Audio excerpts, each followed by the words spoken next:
Good morning students. Welcome to today's IT class. Today we are going to start session 2, that is the parts of computer system.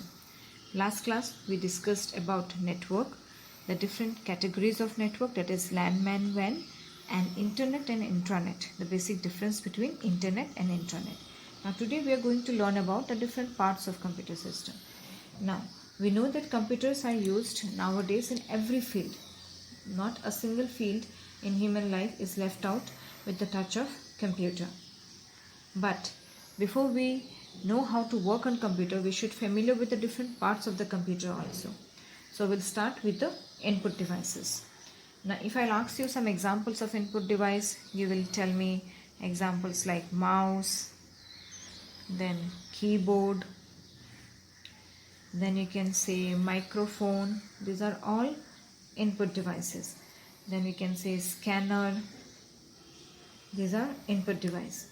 You can say webcam. Now if scanner is input device, can we say that printer is input device? We'll discuss that later. First start with the mouse. Now what is mouse? Mouse is, we can say, another one pointing device. A mouse always has a left and a right side button. We always use the left button to select the items and provide instructions by clicking on an active area on the screen. And when we use the right button, it is used to display commonly used menu items on the screen. If you want to use any kind of shortcut, if you do the right click like this one, shortcut menu appears with the different options here on the screen. So always the right click button used for that purpose. Next is the keyboard. Now what is keyboard? Keyboard is a set of keys and numbers and some special characters with the arrow keys. We can say a set of keys that resembles a keyboard on a typewriter. So we can use the keyboard to type text and that text will work as an input. Thus keyboard comes under input device. Next is microphone. Now microphone is what? It can be used to talk to people in different parts of the world. We can record sound into a computer by using a microphone also. It means we are recording the sound, means this part is acquiring the sound. So this works as an input device. Next one is scanner. In scanner what we do? We make the exact copy of that particular page or a content. What will happen is, normally in a Xerox machine, when we place a color page and the output comes out from there, the Xerox copy comes out from there, that comes out with a black and white. And if you go for a colored Xerox, then also we can easily find out the difference. But scanner is something like exactly he will copy. Even if your page is somewhere from the corner, it's folded out, that also comes in a scanner very clearly. So it is a device which I can say is similar to a photocopy machine. We can use this device to transfer an exact copy of the photograph or the document into a computer. A scanner reads a page and translates it into a digital format that the computer understands, because computer don't understand ABCD. Suppose for example we want to scan our photograph for our family, we can use it with a scanner. The next input device is the webcam. Now webcam is like, if you have a laptop at home, you can easily find out that webcam there. A device that is similar to a video camera. What the webcam will do? Webcam will allow us to capture and send live pictures to other users. If you are doing a kind of video conferencing, you can use that webcam also. A webcam allows our friends and family to see you while you communicate with them. So this is all about input device. Next what we are going to do is, okay, one more input device we can add it here, and that is called stylus. Now everybody is very familiar with the stylus, because in almost every class in our Tata Edge classes we have stylus there, and these stylus are used to point out something. It is also called a pointing device. As the mouse is called a pointing device, similarly stylus is also called a pointing device. It is used to make selection and enter information by tapping on a touch sensitive surface. Stylus is used to touch on the screen and to select something. So for example, to enter an information on a personal digital assistant, we can use a stylus. Or normally in our class also, the stylus is there. The next what we are going to discuss is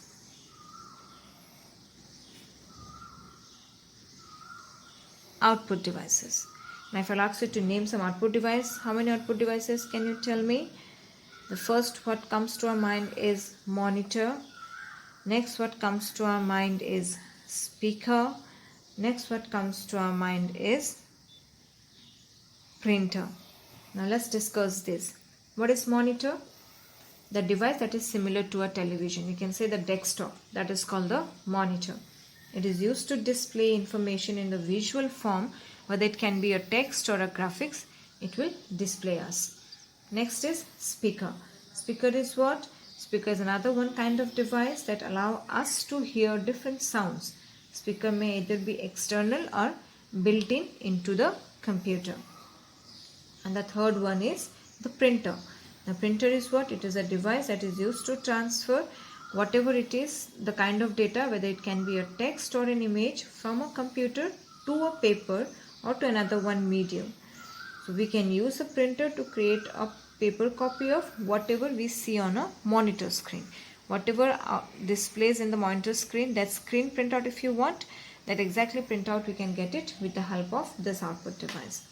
So these three are output devices, and we have discussed 6 input devices. So this is the difference between scanner and printer. Scanner is we place something on the scanner, and whatever we placed, that same thing will be visible on the monitor screen.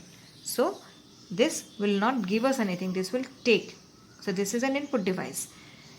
Printer, whatever we place, he will give us a printout from there. So this works as a output device. The next what we are going to discuss is CPU. Now everybody is familiar with this term also, and I guess everybody knows what does CPU stands for. CPU stands for Central Processing Unit. Now what is Central Processing Unit? We can say like this one box, the hardware part where we have some disk drives, some small buttons, again some small ports. So this we can say as a CPU. Yes, you are correct. The CPU is a device that interprets and runs the commands that we give to the computer. The exact function of CPU is this. It controls the each and every unit of computer. That's why CPU is also referred to as processor. Another one name for the CPU is processor. Now another one part under CPU is memory.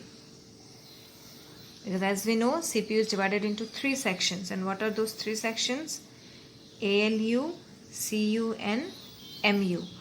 What is ALU? ALU is arithmetic and logic unit, which is used for any kind of calculation purpose, whether it's arithmetic or logical.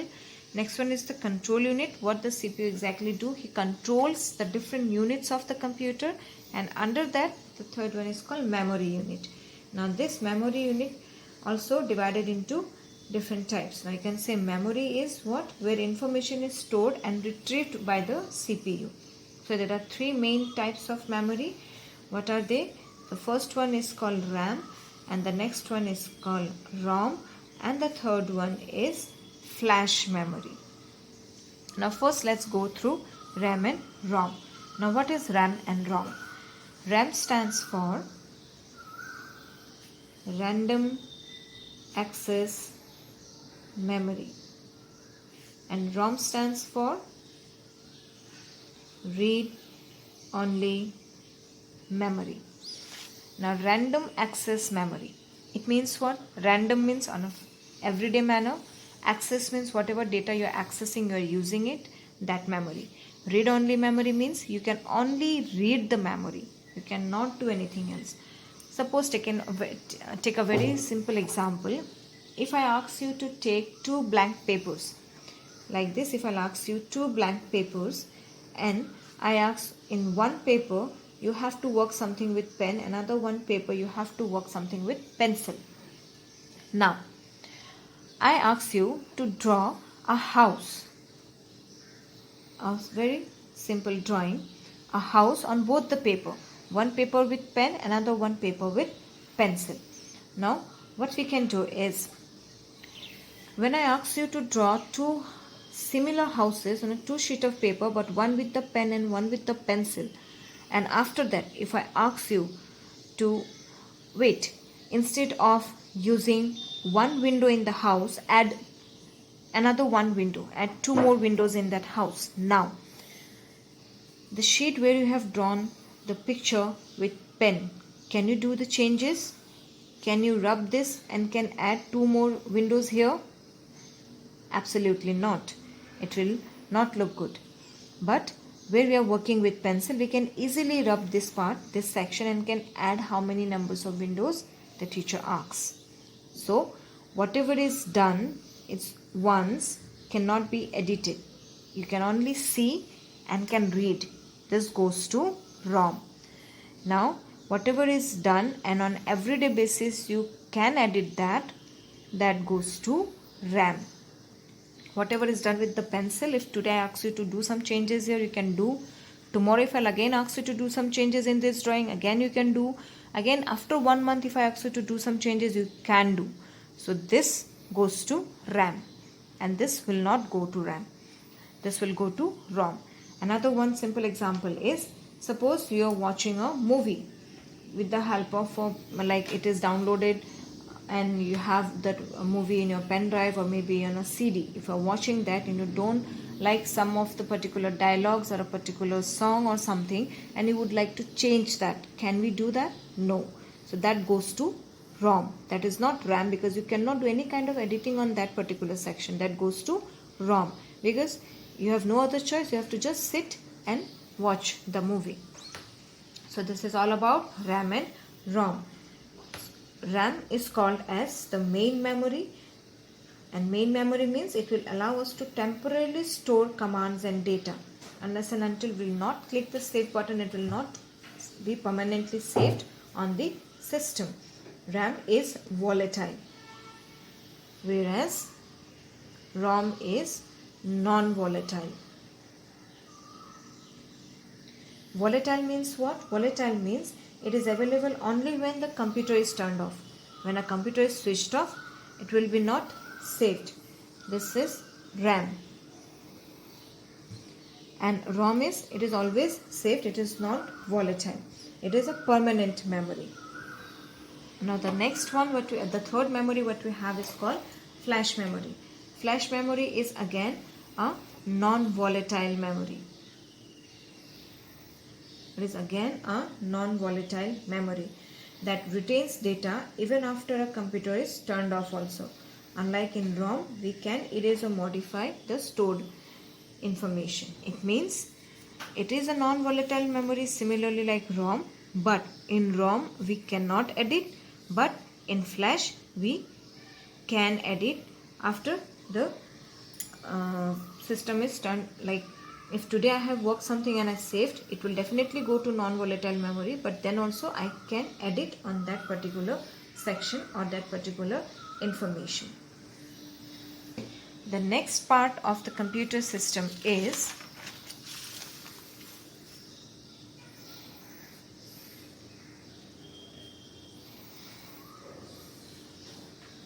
motherboard. Now what is motherboard? Everybody know, we can say that this is the main circuit board that is fixed inside a computer system. It has very small tiny electronic circuits, or you can say chips and other components on it. The motherboard connects input, output and processing devices. It means the different devices what we have. Today we have learnt about input devices, then we discussed about output devices and processing devices. So motherboard connects all these three. These three are interconnected by motherboard only, and it will only say, or we can say tell the CPU to how to run. Other components of the motherboard are like video card, sound card and the circuits that allow a computer to communicate with devices like a printer. So motherboard is sometimes called as the system board also. Another one name for motherboard is system board. The next topic what we have is expansion slot. Now what is this expansion slot? Expansion slot we can say, or expansion card. Instead of slot you can say it as a card. Expansion cards is a circuit board that can be attached to a motherboard. A small card, you can say small chip, which can be attached in the motherboard also to add some more extra features such as video display and audio capability in your computer. To increase the video display and to increase the audio capability, we can use expansion card, which is going to be attached to the motherboard. Now expansion card improves the performance of our system only, of our computer only, and enhances its features. So that's why expansion cards sometimes are also called as expansion boards. Now some type of cards are video cards, the next one is called NIC, and the next one is sound card. Now what is video card? Video card is fixed to the computer monitor and is used to display information to the monitors. Next is NIC. NIC is what? NIC is network interface card. Now what is network interface card? It allows the system, the computer, to be connected to the other computers so that they should be in a network, and the two systems now can transfer the information within themselves. The next one is sound card. Now sound card is what? It converts the audio signals from a microphone or an audio tape or some other sources from where the sound comes, and which can be stored as a computer audio file. Now sound cards also convert computer audio files to electrical signals, which we can play through a speaker or a headphone. So we can connect microphone and speakers to a sound card also. The next topic, or you can say for today, the last topic is the storage devices. Now what are storage devices? We can use the storage device to store information. A very simple definition: storage device is to store information. Now storage device comes in many forms. If you ask me to name some, I can say hard drive or disk. Hard disk or hard drive you can say. The very common is CD-ROM. Now we have 10 rupee CD also, and if you want to buy a writable CD, that is also available. The next one is called floppy disk, which is nowadays no more available in the market because it has a very less storage capacity. And the next one is called DVD-ROM. Now storage devices can be divided into two types. What are the two types of the storage device? The two types of the storage device are internal storage device and external storage devices. Now we're going to discuss some storage devices first. The first we're going to discuss the hard disk. Hard disk is what? A magnetic disk that is usually the main storage device of any system, and it can be an external as well as an internal. Hard disk or hard drive can available as an external storage device also. Next we discussed about floppy disk.